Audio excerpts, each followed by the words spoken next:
Namaste, beloved ones. We are by the fireside with another wisdom tale today for our daily care and feeding of True Embodiment virtual retreat. So sit back and enjoy the crackling fire with me for a few minutes as you listen deeply to a short story. It's an actual fable from Greece, and it's called The Mother Crab and Her Child. A mother crab and her small child were making their way along the shore. The crab watched her child and noticed that wherever she was going, she always skittered sideways to get there. "My dear," she said, "you walk sideways, but it would be so much more graceful if you would walk straight ahead." "Mother, show me how to walk straight ahead and I will do my best to follow," said the child.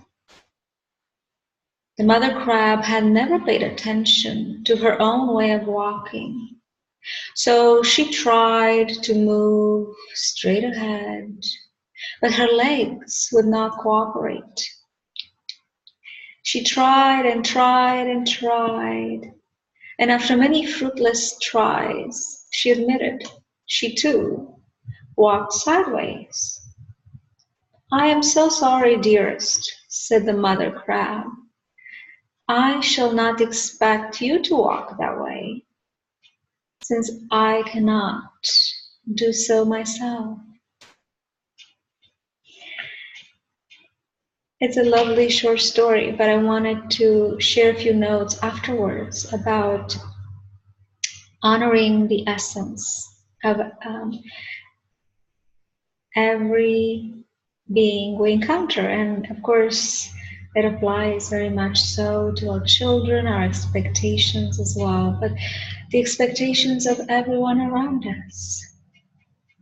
Because all of us are born with a distinct gift and sometimes with distinct limitations. They may seem as limitations to us, but they could be very much so special gifts to that being, to that person. And of course, the job, the wisdom of the elders is to observe the children, to observe their gifts with open minds and hearts and honor that essential nature. Because it also applies to our loved ones, anyone, not just simply children, but oftentimes our misplaced expectations speak more about the dreams of those who project the expectations, more so than the child or the loved one that we are observing. And their ability, their gifts are to be witnessed and loved and admired, right? So this wisdom story, very short one, this fable from Greece, reminds all of us, parents, teachers, coaches, mentors, anyone listening, that it's not about trying to change someone to please our desire, our vision of perfection, but really honoring the true nature that is being witnessed and is emerging before our eyes as a gift, being with that fully. And perhaps today, or after you listen to this tale, to this wisdom story,